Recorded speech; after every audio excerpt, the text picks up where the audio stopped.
प्यारे दोस्तों, भाइयों और बहनों, आज दुनिया में धर्म और जीवन से संबंधित कई विचार पाए जाते हैं। मसलन दुनिया के सारे धर्म एक है। धर्म इंसान का निजी मामला है। धर्म से समाज का कोई संबंध नहीं। क्या ये सारे विचार सत्य हैं? इसका जवाब इस वीडियो में देने की कोशिश करूंगा। तो आइए अब शुरू करते हैं। It is not true that all religions are the same.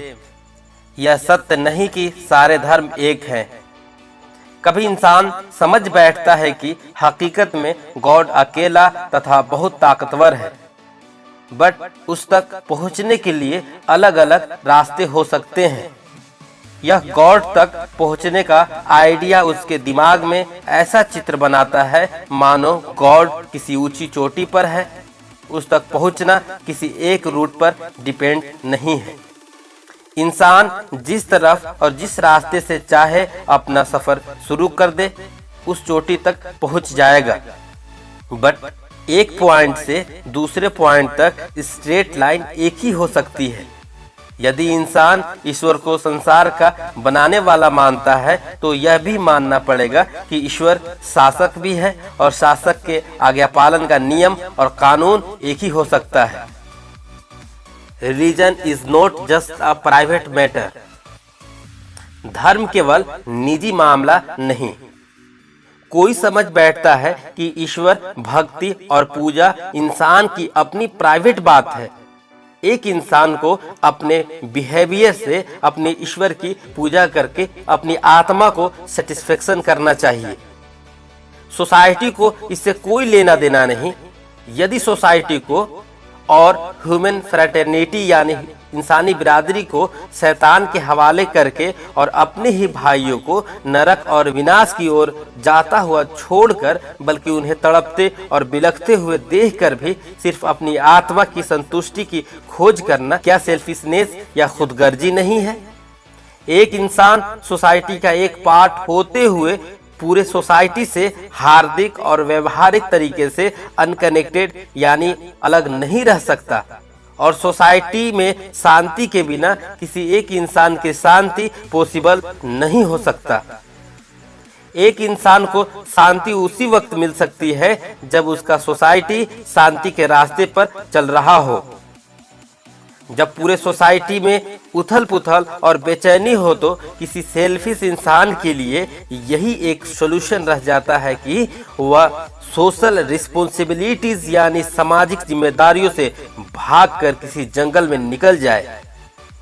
लेकिन डेवलपमेंट के इस मौजूदा दौर में तो यह भी पॉसिबल नहीं है।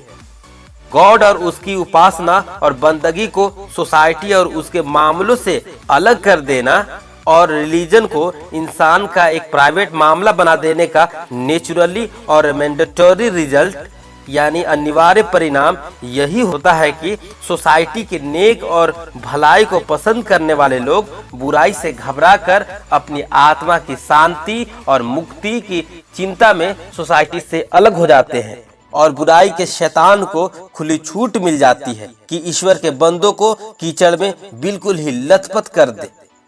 Making difference between religious and worldly life is wrong.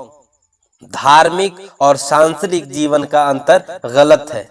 एक गलत धारणा के तहत अपने रिलीजन और गॉड को सोसाइटी के धारे से अलग कर देने का नतीजा इस शक्ल में भी आता है कि दीन और दुनिया, स्पिरिचुअलिटी एंड मटेरियलिटी यानी आध्यात्मिकता और भौतिकता, religious life and material life यानी धार्मिक जीवन और भौतिक जीवन, दो अलग अलग भागों में बट जाते हैं।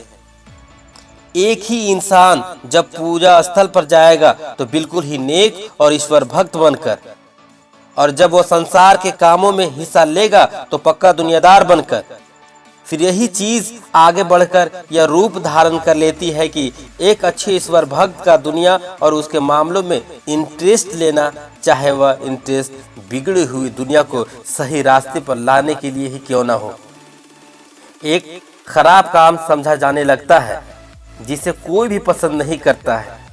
और देखने वाला यह सोचने लगता है कि यह कैसा धार्मिक इंसान है जो दुनिया की चीजों से अटैचमेंट यानी लगाव रखता है। सोचने की बात है कि वह नेकी किस काम की जो अपने भाइयों के काम न आए, और ऐसा महात्मा होना किस काम का जो अपने भाइयों को तड़पता हुआ देखे और उसका मन शांत रहे।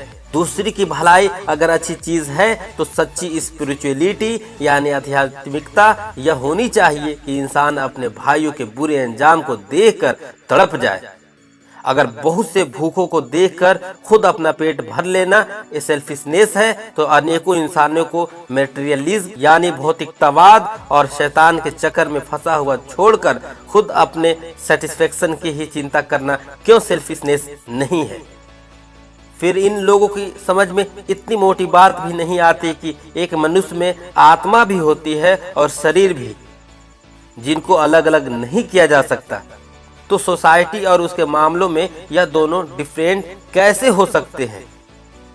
एक इंसान की आत्मा का उसके बॉडी से अलग हो जाना ही उसकी मौत है। इसी तरह सोशल लाइफ में से स्पिरिचुअलिटी, गॉड और रिलीजन को अलग कर लेने से उस सोसाइटी की मौत क्यों ना होगी।